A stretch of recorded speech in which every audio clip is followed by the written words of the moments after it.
Hi, this is Hyperthyroid Cats channel. I'm Forrest Poston. I am not a vet. I'm also not a cat, although I do have enough cat fur on me from time to time that it's hard to tell the difference. Okay, question today is, can a cat with kidney disease get the I-131 radioactive iodine cure? At one time, the answer was a very simple no. Now it's probably, if you follow some special protocols. The bad thing is that a lot of vets and even most of the 131 clinics still are unaware of these protocols, even though they were established over a decade ago. The way information passes among vets is a long time problem with me. It disturbs me greatly. Vets are way too busy to keep up, but we just have to have a better system. Okay, protocols. And I will put a link in the description or pinned comment so you can see some of these protocols written up by a 131 clinic. It's the Feline Hyperthyroid Treatment Center out in Washington. Excellent clinic. And it's the only place I've seen somebody actually bother to write them up and post them on their website. So I like that clinic a lot. First of all, because why is kidney disease a problem with the 131? You may be told that it makes the kidney disease worse. That's not really true.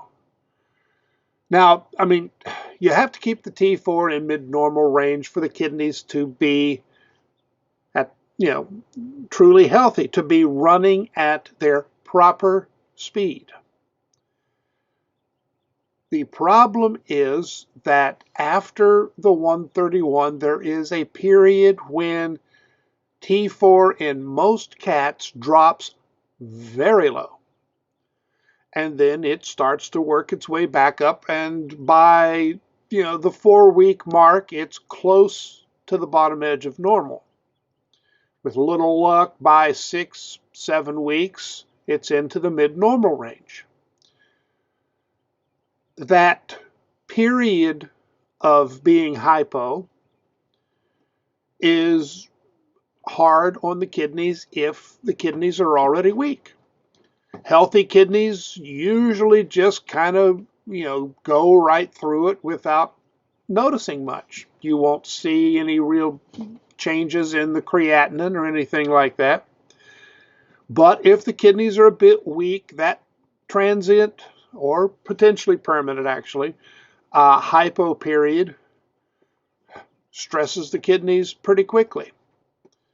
When the T4 is too low, it means the kidneys are not processing things as quickly as the body's producing them, so toxins build up, and you get acute kidney disease. Now, chronic kidney disease essentially is when it's the kidneys themselves that are failing. Acute kidney disease, the simplest way to put it is that the cause is something other than the kidneys. It can be T4 too low, a virus, a cat eating onions, that's a bad one. But with something like the T4 being low, when you correct the problem, the kidney disease also corrects. So it might make the kidney disease the kidney numbers temporarily worse, but it does not actually make the disease worse in any long-term way if you take care of things. Now, What does taking care of things mean? First of all, it means that finding a clinic. Hi, this is Bob. He is not one of our hyperthyroid cats, but yeah, he does like his attention. Now, it's more important than ever to pick a clinic that tailors the dose for each cat. There are still a few clinics that give the same dose to every cat. It's documented as bad protocol. There are specific reasons not to do it. There is no reason to do it, but some still do.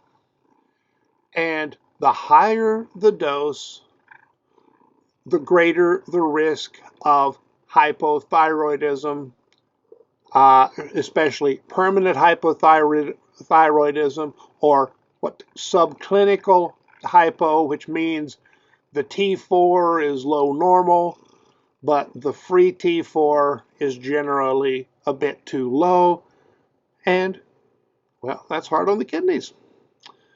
The particular protocols, if a cat has mild kidney disease, you are prepared to start some form of thyroxine, which is a thyroid hormone, if necessary. If the T4 is staying low and creatinine is going up, you may want to start the thyroxine. Hopefully that's a temporary thing. But you need to have, your vet on board ahead of time, because you don't want to go to your vet and say, hi, I need levothyroxine or one of the other forms, and have the vet say no. And some vets will say no. You don't want to have to fight over it for a couple of weeks while the cat gets sicker. So you get that in place ahead of time. And I apologize. Sounds like neighbor is okay there. They got that taken care of. If the kidney disease is more advanced, like stage 3, you actually may want to start the thyroxine shortly after the 131 is given to keep the T4 from ever going too low, or to at least reduce how far down it goes or for how long. It's a fairly simple, thyroxine is known. This is not a new idea. There's no mystery, there's no magic, and the thyroxine is, it's much easier to give usually than methimazole. You don't have, rarely have any side effect issues.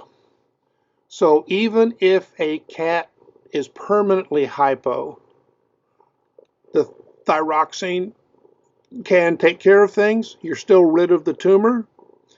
If you've got a kidney disease to deal with, you can deal with the kidney disease directly and not have all of the other concerns of dealing with hyperthyroidism. So even if a cat does have kidney disease, it's not only that you can do the 131, it is still the best option overall if you know the protocols. Now, again, you may have to show your vet this link, in order to convince them, give them a formal, hey, I heard it from a guy who's not a vet, but he sent me to a place where it is done by vets.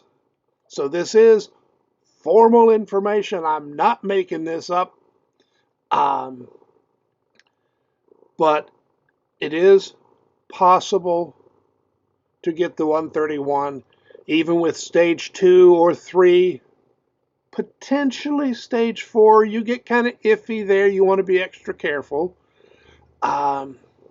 You just have to know the protocols and find a good clinic that tailors the dose with a measure of care. All right. I think I covered what I needed to cover. You can follow the link to read more. I'm going to have to pay some more attention to Bob. Hope the video helped. Please watch some of the other videos. Subscribe to the channel. Make comments, click the thumbs up, click share, and let your friends know that we're out here. Good luck, and I'll see you later.